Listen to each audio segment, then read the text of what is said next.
नमस्कार। आज के इस वीडियो में हम सीखने वाले हैं इनडेफिनिट आर्टिकल्स के बारे में। इनडेफिनिट आर्टिकल्स ए और एन। तो ये दोनों जो हैं वो एक दूसरे के सिनोनिम्स हैं। इन दोनों का मतलब है एक, और कभी कभी इन दोनों का मतलब होता है कोई। तो इनके बारे में हम आज सीखने वाले हैं। इन्हें इनडेफिनिट आर्टिकल कहा जाता है, क्यों कहा जाता है वो भी हम जानेंगे। अगर ये इनडेफिनिट आर्टिकल्स हैं तो डेफिनिट आर्टिकल भी है। डेफिनिट आर्टिकल और इनडेफिनिट आर्टिकल के बीच में मैं आपको डिफरेंस बताऊंगा, और उसके बाद मैं एक एक एग्जाम्पल के थ्रू आपको ए और एन का यूज़ करके बताऊंगा। सबसे पहले तो देखते हैं the difference between definite article the and indefinite articles a and n। Example लेते हैं, दो सेंटेंस देखेंगे। I saw a movie last night, और दूसरा सेंटेंस है I saw the movie you recommended. अब यहाँ आप देख सकते हैं कि आई सॉ ए मूवी लिखा है और यहाँ पे लिखा है आई सॉ द मूवी। तो दोनों में क्या डिफरेंस है समझते हैं। अगर मैं कहता हूँ I saw a movie last night, तो इसका मतलब है मैंने एक फिल्म देखी कल रात, या मैंने कोई फिल्म देखी। तो इससे ये नहीं पता चलता है, कोई भी फिल्म आपने देखी होगी, मैंने देखी होगी, पर ये नहीं पता चलता, नॉट अ स्पेसिफिक वन, कि कौन सी मूवी मैंने देखी। मैंने आपको नहीं बताया। मैंने आपको जानकारी तो दी कि हाँ मैंने कोई एक मूवी देखी, लेकिन मैंने आपको पूरी जानकारी नहीं दी कि कौन सी मूवी देखी। ठीक है, तो यहाँ पर ये चीज़ स्पेसिफिक नहीं है, नॉट अ स्पेसिफिक वन। ये कोई भी मूवी में अब तक के लिए किसी भी मूवी के बारे में बात कर रहा हूँ। लेकिन मैं जब ऐसा बोलता हूँ I saw the movie you recommended, मतलब आपने जिस मूवी को रेकमेंड किया था, जिस मूवी का नाम लिया था, मुझे देखने के लिए कहा था, मैंने वही मूवी देखा। तो यहाँ पर वो मैं उसी मूवी की बात कर रहा हूँ जो आपने रेकमेंड किया था, आपने मुझे कहा था देखने को। तो वो मूवी क्या बन गई, एक स्पेसिफिक मूवी बन गई, निश्चित बन गई। ठीक है, निर्दिष्ट ये हो रहा है कि मैं वही मूवी देखा मैंने। ठीक है, तो यहाँ पर डिफरेंस यही है कि जब ए या एन का यूज़ होगा तब आपको जिस नाउन यानी संज्ञा के बारे में जानकारी मिलेगी, वो संज्ञा आपको पूर्ण जानकारी नहीं देगी। और द का प्रयोग यानी डेफिनेट आर्टिकल का जहाँ प्रयोग होगा, जिस नाउन के पहले, उस नाउन को एक निश्चित रूप से बताया जाएगा कि हाँ भाई ये वही है। और यहाँ पर ये कोई भी मूवी हो सकती है, यहाँ पर ये वही मूवी है। ठीक है, यही डिफरेंस है।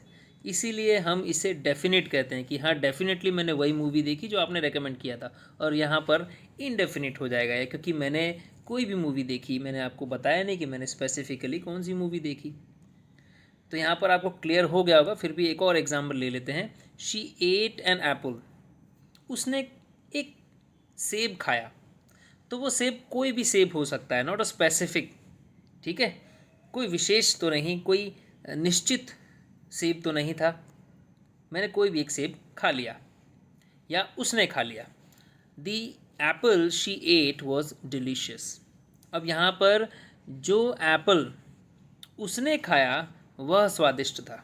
तो यहाँ पर ऐसा नहीं कहा जा रहा है कि उसने कोई एप्पल खाया, ठीक है, और वो स्वादिष्ट था। नहीं, उसने जो एप्पल खाया वो स्वादिष्ट था। तो कौन सा एप्पल स्वादिष्ट था, तो जो एप्पल उसने खाया वो स्वादिष्ट था।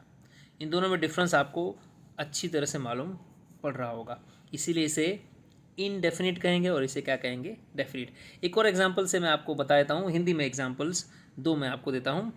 किसी वर्गखंड में, किसी क्लासरूम में आप बैठे हैं और अचानक से कोई आपका क्लासमेट कहता है कि अरे इस क्लास में एक बेंच टूटी हुई है।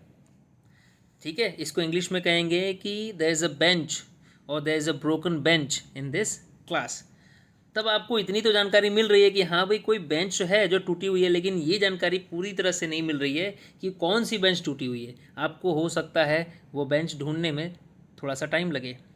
लेकिन अगर आपका फ्रेंड आपसे ये कहता है कि अरे जिस बेंच पर आप बैठे हुए हैं वह बेंच टूटी हुई है, तो आपको जानकारी पूरी मिल रही है। इसे इंग्लिश में कहेंगे the bench on which you are sitting is broken.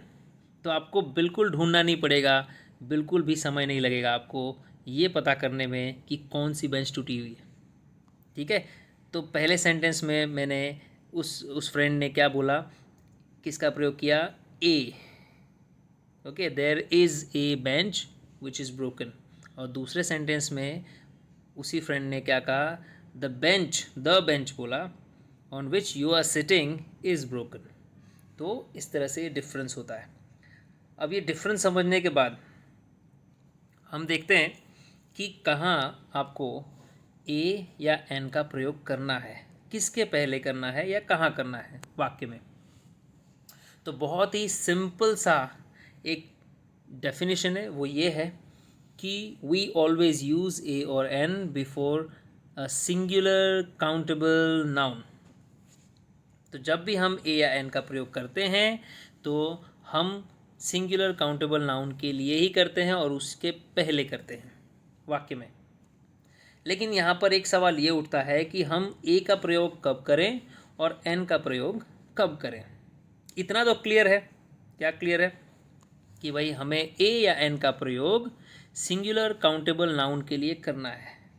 ठीक है, यानी कि कोई भी नाउन, जैसे यहाँ पर लिखा है डॉग, डॉग एक नाउन है, पर क्या ये सिंगुलर है, तो जी है। और काउंटेबल है, ऑब्वियसली सिंगुलर है, और इसको काउंटेबल ये है कि नहीं पता करने के लिए मैं अगर इसमें एस लगा दूँ तो डॉग्स बन सकता है, बिल्कुल बन सकता है। तो सिंगुलर से प्लूरल बन सकता है, यानी ये काउंटेबल भी है। ठीक है, यानी मैं ए डॉग लिख सकता हूँ। ठीक है, पर अगर मैं लिख रहा हूँ मिल्क, तो मिल्क जो है वो नाउन है, ये तो है, लेकिन वो सिंगुलर है कि नहीं, हाँ सिंगुलर है। लेकिन तीसरी जो कंडीशन है काउंटेबल, क्या मिल्क काउंटेबल है, मिल्क को क्या आप गिन सकते हैं डॉग की तरह, एक dog, two dogs, three dogs, ऐसे क्या मिल्क को गिना जा सकता है, तो नहीं। इसलिए मैं यहाँ पर अगर ए लगाता हूँ तो भी रॉन्ग है, एन लगाता हूँ तो भी रॉन्ग है, क्योंकि किसी भी अनकाउंटेबल या नॉन काउंट नाउन के पहले ए या एन का प्रयोग होता नहीं है। तो आपको एक ही कंडीशन याद रखनी है, और वो ये है कि जब भी आप ए या एन का प्रयोग करें तो पता करें कि जिस नाउन के पहले आप ए या एन का प्रयोग कर रहे हैं क्या वो नाउन सिंगुलर है, और साथ ही साथ क्या वो काउंटेबल है। अगर है तो आप ए या एन का प्रयोग करेंगे। तो सवाल फिर से वही हमारे मन में आ रहा है कि हम ए का प्रयोग कहाँ करें और एन का प्रयोग कहाँ करें। तो अभी तक आप लोगों ने ये सीखा है कि ए, ई, आई, ओ, यू, ये 5 वॉवेल्स होते हैं। ऑब्वियसली ये 5 वॉवेल्स होते हैं, पर ये लेटर्स होते हैं, ये अक्षर हैं। हमें यहाँ पर ज़रूरत है किसकी, तो हमें यहाँ पर ज़रूरत है साउंड्स की। हम लेटर्स की बात नहीं करेंगे, हम करेंगे साउंड्स की बात। साउंड्स मतलब ध्वनि, आवाज़, हम उसकी बात करेंगे। तो अब हमें थोड़ा अलग पढ़ना है, थोड़ा अलग जानना है, वो ये है, और बहुत ही आसान है ये, कि भाई एन का प्रयोग अगर आपको करना है किसी भी सिंगुलर काउंटेबल नाउन के पहले, तो पता करो उस सिंगुलर काउंटेबल नाउन का फर्स्ट साउंड, उसकी जो पहली ध्वनि है, क्या आ ई ऊ ए ओ अ में से एक है, या इनके जैसी सुनाई देने वाली कोई ध्वनि है। अगर है तो आप लगाएंगे एन, और अगर नहीं है, यानी कि ऑब्वियसली क ख ग घ से लेकर ग के बीच में कोई भी ध्वनि पहली बार में सुनाई दे, तो आपको सिंपली ए लगा देना है। ठीक है, तो देखते हैं इसको कैसे हम ए या एन का प्रयोग करेंगे। यहाँ पर लिखा है fill in the blanks with a, an और क्रॉस इफ़ नाइदर ए और एन इज़ अप्रोप्रिएट। क्रॉस तभी आपको लगाना है जब आपको लगे कि ए या एन दोनों में से कोई नहीं आएगा, तभी क्रॉस लगाना है। यानी कि ज़रूरी नहीं कि किसी ना किसी में ए या किसी ना किसी में एन आएगा ही, किसी में क्रॉस भी आएगा, मतलब ए या एन में से कुछ नहीं आएगा। तो देखते हैं इन एग्जाम्पल्स के थ्रू। तो पहला पहला आपको वर्ड जो लिखा हुआ मिल रहा है वो है एंट। हम अगर एंट को लिखें तो वो कुछ इस तरह से होगा, या हम लोग ऐसे लिखेंगे एंट। ठीक है, तो पहली जो ध्वनि है हमें एंट बोलते समय क्या सुनाई दे रही है उस पर हमें जोर देना है। तो वैसे भी ये जो लेटर है ए, वो भी वावल है यानी स्वर है, और जब हमें ध्वनि इसकी जो सुनाई दे रही है वो भी ए करके आ रहा है। तो ऑब्वियसली जब ये आप देख सकते हैं पहली ध्वनि किस में मैच हो रही है, अ आ ई उ ए ओ औ अंग में आती है। ठीक है, तो ये इस मतलब जो पहली ध्वनि है वो स्वर है, तो यहाँ पर आप क्या लगाएंगे, एन। क्योंकि रूल क्या है, रूल मैंने आपको बताया, रूल बहुत सिंपल है। आपको रूल ध्यान रखना है कि जब पहली ध्वनि आपको इसमें से कोई एक दिखाई दे या सुनाई दे तो आपको एन लगाना है। पहली ध्वनि क से लेकर ग के बीच में हो तो आपको ए लगाना है। लेकिन इनके पहले भी आपको एक कंडीशन मैंने बताया था, वो कंडीशन क्या है, सिंगुलर काउंटेबल नाउन्स। ठीक है, देखते हैं चलिए फिर से। तो आपने एंट का ए पहली ध्वनि सुनाई दे रही है, ये अ आ ई वाली सीरीज़ में आता है, यानी कि आपको यहाँ पर लगाना है एन, एन एंट। ठीक है, एप्पल्स है, एप्पल्स में पहले ए आ रहा है, लेकिन आपको एक और चीज़ ध्यान देनी है कि ये नाउन तो है लेकिन सिंगुलर नहीं है, काउंटेबल भी है लेकिन सिंगुलर नहीं है, क्योंकि एप्पल्स लगा हुआ है। तो ऑब्वियसली एप्पल्स के लिए हम कुछ भी नहीं लगाएंगे, यानी कि क्रॉस आएगा। ठीक है, मैंगो में सबसे पहले अगर मैंगो आप सुनो ध्यान से, मैंगो, तो मैंगो में सबसे पहले मैंग और उसमें भी सबसे पहले म आता है, और म क्या है, तो एक व्यंजन है, कॉन्सोनेंट है। तो व्यंजन के लिए हम क्या लगाते हैं, ए, और ये सिंगुलर काउंटेबल भी है। ठीक है, उसके बाद चलते हैं एलिफेंट वर्ड की तरफ। एलिफेंट में ई जो आ रहा है उस वो भी स्वर है, लेकिन उसका जो उच्चारण है वो क्या आ रहा है, एलिफेंट। ठीक है, एलिफेंट तो ए, ऐसे तो हिंदी में इसको ए कहते हैं, पर ए जो सुनाई दे रहा है वो इंग्लिश का स्वर है, जिसे लगभग ऐसा ही लिखा जाता है। ठीक है, तो ए सुनाई दे रहा है ऑब्वियसली, तो आप इसको यहाँ पर एन लिखेंगे।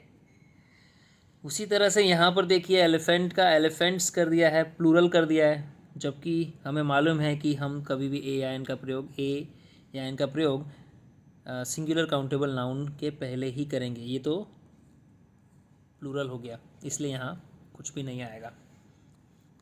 अब ये सबसे बड़ा इंटरेस्टिंग है वर्ड यूरोपियन। यूरोपियन में पहला जो आप लेटर देख रहे हैं वो ई है, और दूसरा लेटर भी मतलब एक वॉवेल है, दोनों वॉवेल हैं ई और यू, पर दोनों को मिलाकर जो पहली ध्वनि बनती है यूरोपियन या यूरोपियन उसमें भी य पहली ध्वनि है, तो य तो क से लेकर ग के बीच में आता है, इसलिए यहाँ पर क्या आएगा, ए। ठीक है, उसके बाद देखिए आइंस्टाइन। आइंस्टाइन एक साइंटिस्ट का नाम है। ये ई और आई का जो उच्चारण आ रहा है वो है आई से स्टार्ट हो रहा है, तो आ तो आता है अ से लेकर आ, लेकिन भले ही आता है लेकिन ये सिंगुलर तो है, नाउन भी है, लेकिन काउंटेबल नहीं है। ठीक है, तो हम कभी भी जो प्रॉपर नाउन या किसी का नाम होता है उसके पहले ए या एन नहीं लगाते हैं। हाँ, ऐसे अपवाद स्वरूप में आपको एक रूल ज़रूर मिलेगा आगे जाकर, जहाँ आप ए या एन किसी नाम के पहले लगाते हैं, प्रॉपर नाउन के पहले, पर यहाँ नहीं आएगा। बात करते हैं ऑरेंज की। ऑरेंज में सबसे पहले ओ सुनाई दे रहा है, इसका मतलब ये अ से लेकर अह की सीरीज़ में आता है, तो आप यहाँ पर क्या लगा देंगे, एन। उसी तरह से अनियन में आपको अ पहले सुनाई देता है, या ऑनियन, कुछ लोग ऑनियन बोलते हैं, तो भी ये दोनों के दोनों अ से लेकर अह की सीरीज़ में आते हैं, इसलिए यहाँ क्या आएगा, एन। आइसक्रीम में भी ऐसा ही है, पहले क्या सुनाई दे रहा है, आ, तो यहाँ पर आएगा एन। उसी तरह से 1 रुपये नोट, अब ये बड़ा इंटरेस्टिंग है। ठीक है, पहले आपने जब अनियन के लिए आपने क्या लगाया, तो एन लगाया, लेकिन आप यहाँ पर ए लगाएंगे। क्यों लगाएंगे, क्योंकि यहाँ पर भले ओ एक स्वर है पर इसका उच्चारण क्या आ रहा है, व न, तो पहली जो ध्वनि है वो क्या आ रही है, व। तो व के लिए आप क्या लगाएंगे, ए। क्यों? क्योंकि व आता है क से ग के बीच में। ठीक है, इस तरह से ये अलग हो जाएगा। अब ये मैन है, ये देखने में तो सिंगुलर लग रहा है पर ये है नहीं, क्योंकि यहाँ पर ए आना चाहिए तभी ये सिंगुलर काउंटेबल नाउन होता। तो पहले ही मुझे पता चल गया कि ये सिंगुलर काउंटेबल नाउन नहीं है, ये तो प्लूरल है। तो मैं यहाँ कुछ भी नहीं लगाऊंगा। अम्ब्रेला के लिए देख लेते हैं। अम्ब्रेला में सबसे पहले क्या सुनाई दे रहा है, तो अ सुनाई दे रहा है, तो मैं यहाँ पर क्या लगाऊंगा, एन। ठीक है, उसके बाद यहाँ पर देखिए यू, भले ही एक वॉवेल लेटर है लेकिन इसका उच्चारण क्या आ रहा है, यू। यू का हम क्या लेंगे, पहली जो ध्वनि है य क से ग के बीच में आता है, इसलिए हम इसमें ए लिखेंगे। उसके बाद देखिए बॉय, बॉय का ब। ठीक है, बॉय का ब पहला सुनाई दे रहा है, ब क से ग के बीच में आता है, इसलिए ए आएगा। फिर देखिए गर्ल्स, गर्ल्स में ग आता है लेकिन यहाँ पर देखिए एस लगा हुआ है, यानी कि प्लूरल है। हमें तो चाहिए सिंगुलर काउंटेबल नाउन, और ये बिल्कुल भी सिंगुलर काउंटेबल नहीं है, ये तो प्लूरल है, इसलिए यहाँ पर कुछ भी नहीं आएगा, यानी क्रॉस। ऑनेस्ट देख लेते हैं। ऑनेस्ट की जो पहली ध्वनि है वो अ करके आती है। ऑब्वियसली ये अ से लेकर अ के सीरीज़ में आता है। तो मैं यहाँ पर एन लगाऊंगा लेकिन यहाँ पर कुछ भी नहीं आएगा, यहाँ पर क्रॉस आएगा। उसका रीज़न क्या है कि ये नाउन है ही नहीं, ये नाउन नहीं है, ये तो एक एडजेक्टिव है, विशेषण है, ये विशेषता बताने वाला शब्द है। तो हम कभी भी अकेले विशेषता बताने वाले शब्द यानी एडजेक्टिव के पहले ए या एन का यूज़ नहीं करते हैं हम। ठीक है, हम सिंपली उसके पहले कोई भी आर्टिकल का प्रयोग नहीं करते हैं। ठीक है, अब देखिए वेरी आ गया। वेरी एक एडवर्ब का काम करता है। ठीक है, तो एडवर्ब के पहले भी हम ए या एन का यूज़ नहीं करते, ये नाउन नहीं है, नाउन नहीं है ये। ठीक है, वेरी एक एडवर्ब है, तो ये जब नाउन है ही नहीं तो सिंगुलर काउंटेबल का कोई फ़ायदा नहीं है, इसलिए यहाँ पर भी कुछ आने वाला नहीं है। लेकिन यहाँ पर हम एन लगा देंगे। उसका रीज़न क्या है कि ये ओ, पहली जो ध्वनि है वो ओ है। अब आप बोलेंगे सर आपने ऑनेस्ट के पहले कोई भी ए या एन लगाने को ना बोला, लेकिन ऑनेस्ट के बाद क्या लिखा हुआ है, बॉय। तो हम जो ए या एन लगाएंगे वो बॉय के लिए लगाएंगे, और ऑनेस्ट की पहली ध्वनि के आधार पर लगाएंगे। तो ऑनेस्ट की पहली ध्वनि है ओ, तो इसलिए हम लोग ने क्या लगा दिया, एन। उसी तरह से पहले वेरी के लिए मैंने कुछ भी नहीं लगाया, ऑनेस्ट के लिए अकेले कुछ नहीं लगाया, लेकिन बॉय लिखा हुआ है अंत में, तो वेरी का व जो सुनाई दे रहा है मुझे, अब उसके हिसाब से मैं इसके लिए इसके आधार पर बॉय के लिए जो वेरी का व है उसके आधार पर लगाऊंगा ए। ठीक है, क्योंकि मुझे इसकी ज़रूरत है, मैं इसी के लिए लगा रहा हूँ। अगर ये ना होता तो यहाँ कुछ भी नहीं आता। ठीक है, तो यहाँ क्या आएगा, ए। वेरी ऑनेस्ट है, अब देखिए नहीं है, ये बॉय लिखा ही नहीं है यहाँ पर कुछ भी, तो यहाँ पर कुछ नहीं आएगा, क्योंकि ये एडवर्ब है, ये एडजेक्टिव है, मुझे तो नाउन चाहिए। ए या एन का यूज़ कभी भी नाउन के पहले होता है, वो भी नाउन कैसा होना चाहिए, सिंगुलर काउंटेबल नाउन होना चाहिए। ठीक है, अब आ जाते हैं होटल पे। होटल का ह सुनाई दे रहा है, ऑब्वियसली मैं क्या लगाऊंगा, होटल का ह सुनाई दे रहा है, तो ये क से ग के बीच में आता है, इसलिए ए आएगा। उसी तरह से ये, अगर ये शब्द आपको नहीं पढ़ने आ रहा है ठीक से, या आपको पता नहीं है उसका उच्चारण कैसे हो रहा है, तो यहाँ आप गलती कर देंगे ए लगाकर, लेकिन ए गलत है। तो क्या आना चाहिए, तो एयर जो लिखा हुआ है, ये क्या लिखा हुआ है, एयर। ठीक है, ए का पहली जो ध्वनि है वो ये है, इसलिए यहाँ पर आएगा एन। एयर का मतलब होता है वारिस, घर का वारिस। ठीक है, उसके बाद देखिए मैंने मिल्क का एग्जांपल आपको पहले ही दे दिया था। मिल्क एक नॉन काउंट या अनकाउंटेबल नाउन है। ठीक है, और इसके लिए हम कोई भी ए या एन का यूज़ नहीं करेंगे। उसी तरह से राइस देखिए, राइस भले ही लिक्विड फॉर्म में नहीं है लेकिन हम इसे गिनकर नहीं लेते। चावल जो है हम उसे गिनकर नहीं लेते, माप या तौल कर लेते हैं। जैसे दूध को मापा जाता है, वैसे ही चावल को तौल कर लिया जाता है, तो गिनकर नहीं लेते हम चावल को। तो चावल भी अनकाउंटेबल नाउन में आता है। ठीक है, तो इसके पहले भी कोई भी ए या एन नहीं आएगा। अब बात करते हैं प्लास्टिक की। प्लास्टिक जो है वो नाउन है। ठीक है, प्लास्टिक नाउन है, लेकिन ये सिंगुलर भी हो सकता है लेकिन काउंटेबल नहीं है। ठीक है, यहाँ पर, तो इसलिए हम यहाँ पर कुछ भी लगाएंगे नहीं। ठीक है, अब देखिए प्लास्टिक बैग, अब यही जो नाउन था वो किसी दूसरे नाउन के पहले लग गया, तो ये यहाँ पर क्या काम कर रहा है, एडजेक्टिव का। तो हमें जो ए या एन लगाना है वो बैग के लिए लगाना है, तो मैं यहाँ पर ए या एन में से क्या लगाऊंगा, तो ए या एन में से मैं डिसाइड कैसे कर पाऊँगा, तो मुझे प्लास्टिक का पहली जो ध्वनि है वो प सुनाई दे रही है, क्योंकि ये जो बैग है, बैग के लिए प्लास्टिक एडजेक्टिव का काम कर रहा है। मुझे अगर ए या एन का यूज़ करना है तो इस एडजेक्टिव के पहले लिखना पड़ेगा, भले बैग के लिए मैं ए या एन का यूज़ कर रहा हूँ पर उस एडजेक्टिव के पहले लिखना पड़ेगा। तो इसलिए मैं यहाँ पर प की वजह से ए लगाऊंगा। वुड जो है वो अनकाउंटेबल नाउन है, तो यहाँ पर कुछ भी नहीं आएगा। वुडन एक एडजेक्टिव है, ठीक है, लकड़ी का, तो ये एडजेक्टिव है, एडजेक्टिव के बदले तो कुछ ए एन आता नहीं है, यहाँ पर भी क्रॉस, इधर भी क्रॉस। उसके बाद आप देखें तो वुडन टेबल, तो टेबल के लिए ए एन का यूज़ करूँगा, लेकिन अगर उसके पहले कोई एडजेक्टिव है तो उसकी जो पहली ध्वनि है तो वो क्या है, उसके ऊपर मुझे फोकस करना पड़ेगा, वो है वुडन का वो। तो वह होने की वजह से मैं यहाँ पे क्या लगाऊंगा, ए, तो ए वुडन टेबल। अब ये देखिए यहाँ पर एम ए लिखा हुआ है, एम ए का मतलब होता है मास्टर ऑफ आर्ट्स, ये एक डिग्री है, ये एक एब्रीविएशन है।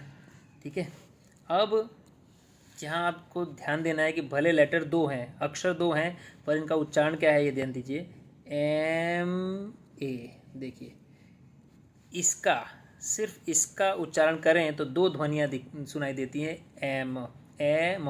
तो पहली ध्वनि पर ही हमको फोकस करना है, और पहली ध्वनि क्या है, ए, यानी यहाँ पर मैं क्या लगाऊंगा, एन। ठीक है, जैसे कुछ लोग बोलते हैं, आप किसी से पूछेंगे, अगर कोई पढ़ा लिखा व्यक्ति है और उसने एमए किया है, तो आप उससे पूछेंगे कि व्हाट डू यू डू, और आप पूछेंगे व्हाट इज़ योर डिग्री, तो वो बोलेगा I am an M A, I am an M A. ठीक है, स्कूलों में या कॉलेजेस में एनसीसी कैडेट्स, एनसीसी बॉयज़ होते हैं, एनसीसी गर्ल्स होती हैं। एनसीसी का मतलब होता है नेशनल कैडेट कॉर्प्स। ठीक है, तो एनसीसी में भी अगर आप एन बोलते हैं तो पहला ए सुनाई दे रहा है, तो यहाँ पर बॉय के लिए आप यहाँ क्या लगा देंगे, एन, क्योंकि यहाँ पर एन का ए पहली ध्वनि है। ठीक है, उसी तरह से पी ए मतलब पर्सनल असिस्टेंट, तो यहाँ पर प सुनाई दे रहा है तो ऑब्वियसली यहाँ पर ए लगा देंगे। सीपीयू सेंट्रल प्रोसेसिंग यूनिट, ठीक है, तो सेंट्रल का स सुनाई दे रहा है, ये क से ग के बीच में आ रहा है, इसलिए यहाँ पर क्या आएगा, ए। उसी तरह से यूएसबी, भले ही ये जो अक्षर है, ये जो लेटर है वो वॉवेल है, पर इसका जो साउंड आ रहा है वो क्या आ रहा है, यू का य, ये तो क से ग के बीच में आता है, तो आपको क्या लगाना है, ए यूएसबी केबल। ठीक है, उसी तरह से देखिए ये भी समझने वाली बात है, डियर एक ऐसा शब्द है जो कि सिंगुलर और प्लूरल दोनों होता है। तो यहाँ पर आप डियर का ड, अगर इसको आप सिंगुलर मानते हैं तो डियर का जो ड सुनाई दे रहा है उसकी वजह से आप ए लगाएंगे। अगर आप इसको प्लूरल मानेंगे तो कुछ भी नहीं आएगा, ना ए आएगा ना एन आएगा, क्रॉस आएगा। तो यहाँ पर दोनों पॉसिबिलिटी है, तो चूँकि हमें सिंगुलर मानना है तो हम सिंगुलर मान लेते हैं और यहाँ पर क्या लगा लेते हैं, ए। फिश में भी ऐसा ही है, फिश भी एक ऐसा वर्ड है कि इसको सिंगुलर प्लूरल भी लिखा जाता है, और कभी कभी ज़रूरत पड़ती है तरह तरह की फ़िश बतानी हो तो हम फिशेस भी लिखते हैं इस तरह से। तो फिश भी एक ऐसा वर्ड है जो डियर की तरह सिंगुलर प्लूरल हो सकता है, लेकिन यहाँ पर हम उसको अगर सिंगुलर मानते हैं तो फिश का फ, तो फ क से ग के बीच में आता है, फ नहीं आता, फ आता है, लेकिन फ की तरह ही सुनाई देने वाला ये फ है। ठीक है, तो ऑब्वियसली ये कॉन्सोनेंट साउंड में जाएगा और उसकी वजह से क्या लगेगा, ए। देख लेते हैं और भी अगर एग्जांपल है तो, नहीं अब एग्जांपल्स नहीं है, तो आई थिंक इतने एग्जांपल्स के थ्रू आप समझ गए होंगे कि ए या एन का यूज़ कहाँ करना है और क्यों करना है। Thank you.